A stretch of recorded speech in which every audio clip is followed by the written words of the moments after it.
ah non mais là c'est pas possible, ah non mais là je n'en peux plus, non mais là je n'en peux plus. Non mais c'est pas ma génération, on en parle ou quoi? Non mais je vous jure, je ne peux plus supporter. Bon, je vous raconte. Donc l'autre jour là, j'étais en train de discuter avec une petite minette, elle a pas 25 ans je pense. Et à un moment on parlait donc de mon coffret sur Brigitte Bardot. Donc on parlait de Brigitte Bardot.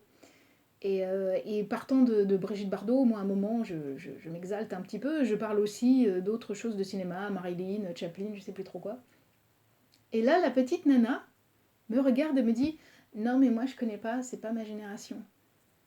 Et elle me sort ça comme si c'était un argument massu quoi, comme si c'était mais c'est normal que je ne connaisse pas, c'est pas ma génération. Et le pire c'est que c'est pas la première fois que j'entends ça. Il y a des tas de gens qui me disent non non ça je connais pas, c'est pas ma génération. Et alors, non, mais je ne peux plus supporter cette phrase, je ne peux plus supporter qu'on me réponde ça. Mais en quoi c'est pertinent? C'est pas ta génération, mais et alors, qu'est-ce qu'on s'en fout? T'as 25 ans? T'as quoi? Je sais pas, t'as 25, t'as 30 ans, t'as 20 ans, peu importe.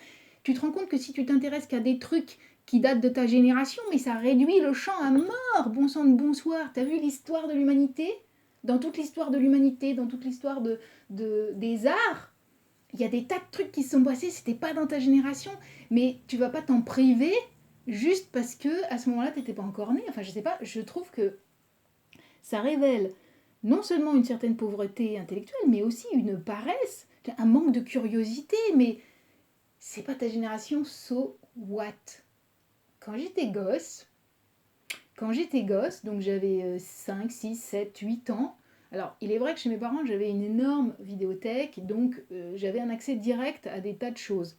Mais j'aurais pu aussi me dire, ah bah tiens, non, je sais pas si j'aurais pu me dire ça parce que j'étais trop jeune, mais il y a eu un moment où j'ai été simplement portée par ma curiosité.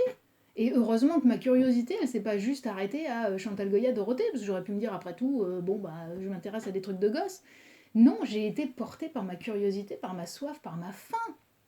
Et donc, bordel de bon sang de bonsoir, quand on a 25 ans, comment est-ce qu'on peut en arriver à se dire non mais moi c'est juste les trucs de ma génération qui valent le coup et qui m'intéressent. Vous savez ce que je pense? L'analyse que j'en fais, c'est qu'à mon avis, les réseaux sociaux ne sont pas étrangers à cette histoire-là, à ce biais-là. Forcément, parce que les réseaux sociaux, ils incitent à une telle instantanéité, ils incitent à un tel scroll, il faut que ça aille vite, il faut que ça passe, on est donc tellement focus sur l'instant T, et donc ce qui n'a d'intérêt, c'est tellement que ce qui vient d'être publié, ce qui vient de sortir, le buzz, le scoop, que je pense que leur cerveau, au bout d'un moment, se dit tout le reste, tout ce qui n'est pas dans l'instantané ou dans le moment ou dans le contemporain, mais le contemporain vraiment exactement, tu vois, pas le contemporain pendant 50 ans, juste le contemporain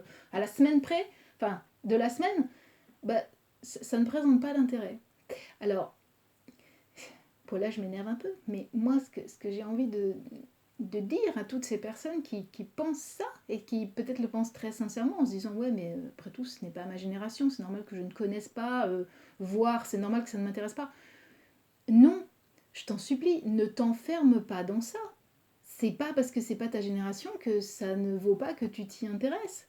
Et au contraire même, justement, c'est encore plus nourrissant si c'est pas quelque chose que tu connais déjà, si c'est pas quelque chose qui fait partie de tes références, si c'est pas quelque chose auquel tu es déjà habitué, qui t'est familier. C'est ça qui est intéressant. C'est là que c'est bien de stretcher un peu son cerveau, tu vois, de faire un peu de la musculature intellectuelle, enfin du sport intellectuel. C'est d'aller au-delà de ce que tu sais, au-delà de ce que tu connais, au-delà de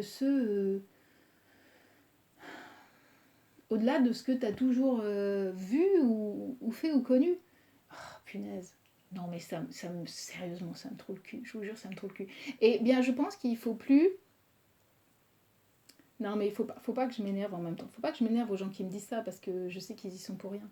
Mais vraiment, c'est ce que j'ai envie de répondre. Donc je vous en supplie, si vous avez l'impression que parce que c'est pas votre génération, ça vous intéresse pas, essayez. Soyez simplement curieux et dites-vous que parce que enfin, ça veut dire quoi? Ça veut dire que il faudrait que dans votre génération tout ait été fait, tout ait été vu, mais c'est pas possible. Parce que si vous ne vous occupez que de ce qui se fait dans votre génération, vous allez passer à côté de Molière, vous allez passer à côté de Shakespeare, vous allez passer à côté de Guitry et de Mozart. Et pourtant, ça peut être des rencontres fondamentales. Il peut y avoir des rencontres artistiques qui sont fondamentales au niveau de la nourriture psychologique, morale, humaine. Ça peut être des rencontres qui sont véritablement fondamentales, donc il ne faut pas passer à côté de ces rencontres-là, et surtout pas pour une raison pareille. Qu'est-ce que vous en pensez ?